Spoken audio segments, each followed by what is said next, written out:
What's up, everybody? Good to see you. Day 42. Right off the bat, of course, good work, but also just driving it into your head. You cannot think of this as the end of anything because on day 46, it will be over and your mind will operate as if it is over, and then you will not meditate and you'll enjoy not meditating, and then it'll all just tumble from there. And then you'll have to do the next challenge, and you just want to keep it going. So that's that. We're going to continue thinking about the leaf in the river, but towards the end of the challenge, I named this thing the apex habit because I want to make a point very clear that you are enrolled in what Time Magazine has acknowledged as a revolution of mindfulness. And for a really long time, I have considered this upswing of meditation, which has been happening arguably, at least in the West, for 50 years, 60 years. It's something very new. It's not just a cultural thing. It is a biological thing. It is an evolutionary thing. And so when people say that we are in unprecedented times, maybe because of technology, maybe because of, the circumstance with our environment and global warming, I would say the most overwhelming and underlooked and intriguing aspect of our times is this upswing in an interest in consciousness that is being perpetuated through individuals. And so this is the apex habit, meaning this is a new skill being engineered in you, in me, through the masses, through apps, through the transference of ancient wisdom.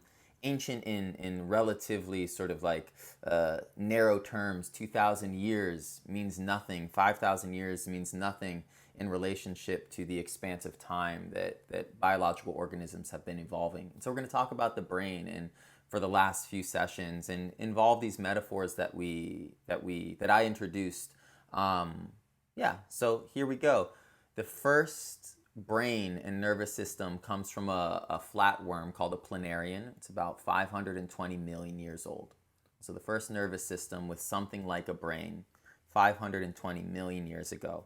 The reasoning for the brain is what we're going to get into today. The human brain, right? Human animals, we survive by moving through our environments, where plants and fungi and bacteria moves through the environment, but plants and fungi generally utilize different strategies to survive. And so they don't have to be as mobile as animals. And so the human brain developed for mobility. And that's why it's so difficult, or I hypothesize it's so difficult to meditate, because we are literally designed to move from point to point to point to point. And so the first sort of neural networks were very simple connections between sensory nerves and motor nerves. And so if a flatworm feels something in its environment, in the water, a cool temperature or a ripple, it will instigate an instinct to move towards or away. Very much like a jellyfish. A jellyfish doesn't really have much of a brain, not much of a central nervous system, very much like an anemone. And so if you're scuba diving and you try to touch an anemone, right, this neural network, this neural net, you try to touch it, it sucks up. And so I want you to understand that your brain, its primary function is to control movement. And that is very, very, very, very far away from how we are utilizing our brains. We are utilizing our brains to connect without movement, purely mentally, involving some physical components, our senses, to interact with the moment in this sort of metaphorical, emotional, cognitive space. And so from an organ design, just to help us move, we are now way over here, doing this very complicated new thing. And that's pretty much it. The way these sort of primal reasons behind our brain manifest nowadays are what are called reflex arcs. And so the best example of a reflex arc is you go to the doctor, they hit your knee with a hammer and your leg swings. That's it. That's what the brain was designed for. And so the point is, nothing has ever been mindful before. I think when we consider mindfulness, we might think that animals, our dog, when it's sort of staring out into the distance, is being mindful. or a deer sitting in the sun is mindful, or a child sitting down, sort of absorbed with what it is doing, is being mindful. It is not being mindful. It does not have the cognition to be mindful. Your mindfulness is a peak experience that has never been constructed before in the history of the animal kingdom. It's very, very, very, very special, and you are at the cutting edge of like the human being's sort of ability to harness itself. You're at the cutting edge of like biological technology. So I want you to feel that. And now today you are contemplating metaphors. You are thinking of leaves and rivers, hypothetical, holographic leaves and rivers. And that is somehow instilling in you a sense of presence that is reminding you of these very subtle cues that you are learning to enact to help defuse your thought process, right? So that you can be with the moment in this exceptional way. Again, that is a far cry from something hitting your knee and your knee flexing, your leg moving because of that simple movement, right? So this is a very powerful thing that you're doing, and mindfulness and meditation is a very powerful, powerful thing. And so we'll continue sort of trailing into the story of how the brain evolved into the next few days to give us a more and more and more of a powerful sense of what it is we're doing, even though it seems so simple. Again, final points. Your dog cannot be mindful. The infant cannot be mindful. The tree is not mindful. The wind is not mindful. Earth is not mindful. You know, for the spiritualists out there that like to project the human experience onto non-human beings and entities, this is a very, very unique thing that you're touching and building up. Cool. So back to what we're going to be doing with these ideas sort of orbiting. You're just going to sit there. You have to feel your practice. You have to feel that moment of cognitive diffusion. And if the metaphor of a leaf on the river helps you, then use the metaphor of a leaf on the river. But otherwise, if you need no help, if you have this intuitive ability to feel your presence and then recognize when you get a little distracted, a little too entangled in a thought, and you understand what it feels like to come back without the use of the metaphor, perfect. The metaphor is just a tool. What you really want to do is stay fully immersed, fully connected, and anchored in what you know of as the now. And use that brilliant brain of yours to touch this unprecedented experience that we are calling mindfulness. Awesome. Let's do it, everyone. The cutting edge of what it means to be human, right from your living room.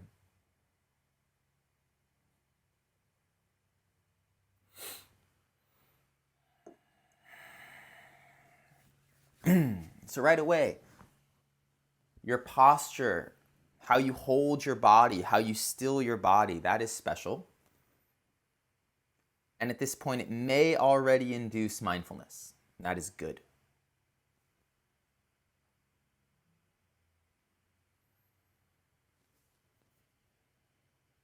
And so one surefire way into the present is through your sensory experience. When you're meditating, mainly hearing and feeling.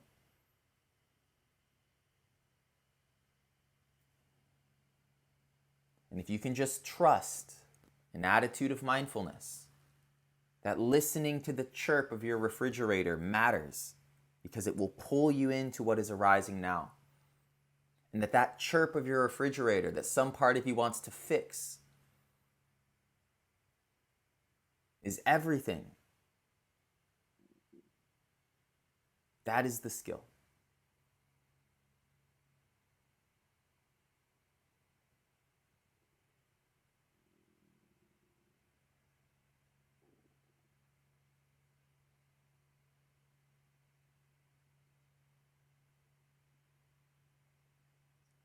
Slow down the breath. Super nature. Nature has wired you to be anxious. Slow the breath. Override the instinct.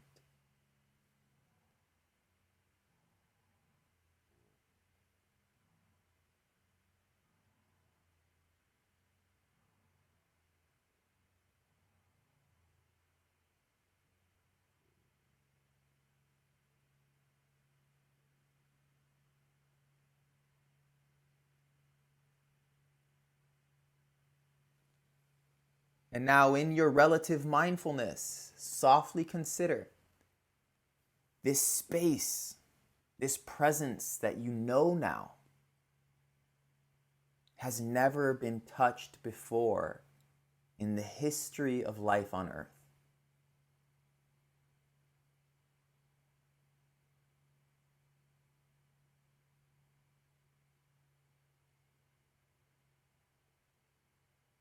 This calibration between a mind designed to move, but a mind capable of perceiving, and the reality it perceives has never been developed before until recently, 5,000 years.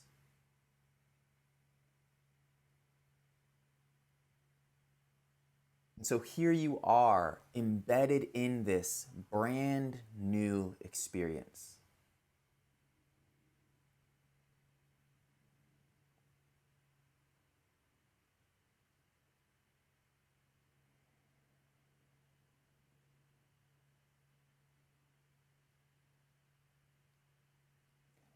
And now let that thought go. Surrender to what you know. Surrender to what you hear. Surrender to what you feel.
unhook from thinking.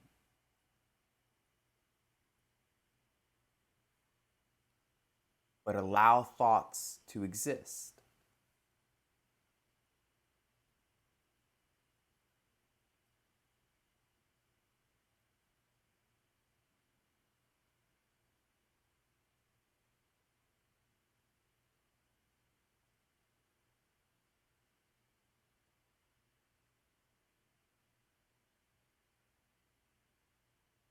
And then notice you are within the now, within sound, within touch, within experience.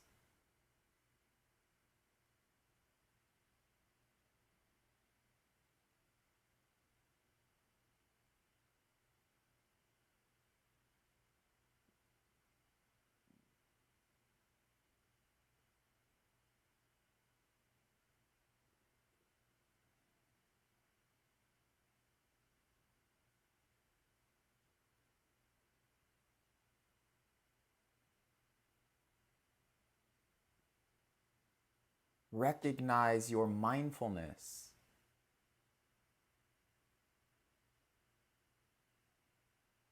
Let that make you happy. And then continue to be mindful.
A leaf on the river.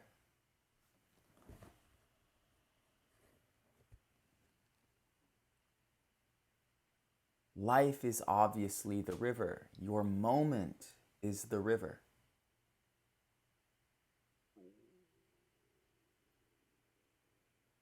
The flow of time, the reality of change. Your breath is changing, your body is moving.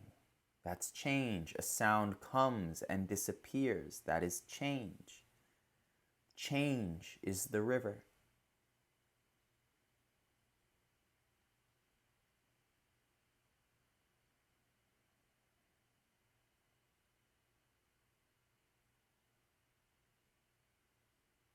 And the leaf is many things. Your body in time and space, your identity, your being in time and space, your consciousness. Be aware of the flow of things. Surrender to it.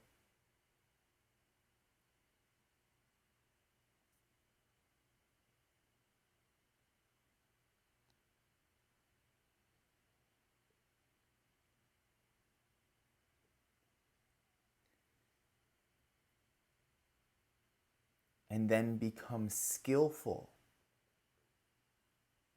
at surrender.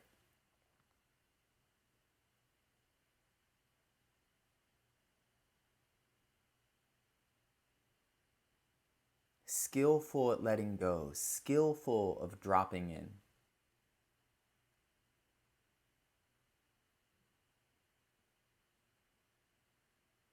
Do it now.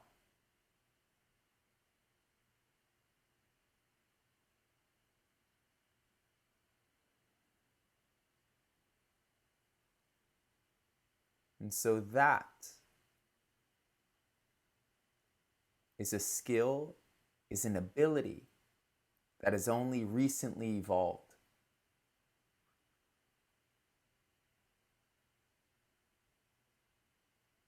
Your precedence, your presence is unprecedented in the experience of living organisms.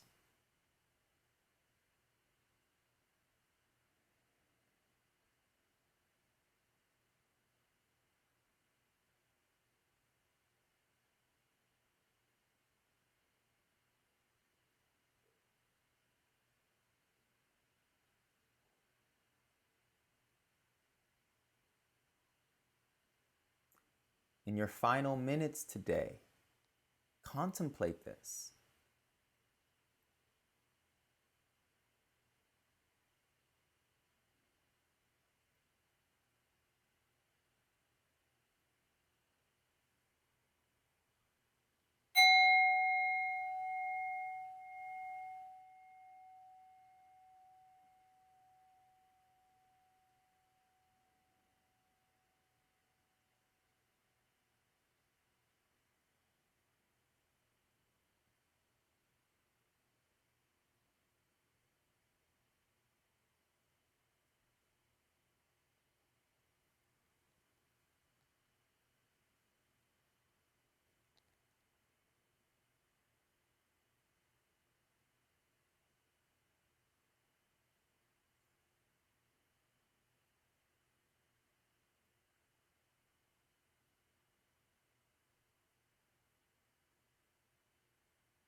With a breath in, open your eyes. Beautiful. So again, just to drive it home, of the billions of people that exist, and the billions that have lived, and the countless trillions of organisms that have lived since the dawn of life on Earth, only a micro fraction have touched that experience of mindfulness and presence. Even less than that have actively cultivated that ability, and even less are skilled at that practice. And so if you feel any sense of skill, any sense of agency in this game you've been playing for a month and a half, then you are in that 0.01% of living organisms that is calibrating their organism to the world. And so the point of a brain at first, again, was just motor movement, a reflex. When the anemone feels water pressure, it closes. That was the utility of a brain and nervous system. And I just want you to think of what you're doing now. Very, very different. Very beautiful. Very powerful stuff. Cool. So, welcome to this revolution of sorts. You'll have a beautiful rest of your day. I'll see you tomorrow.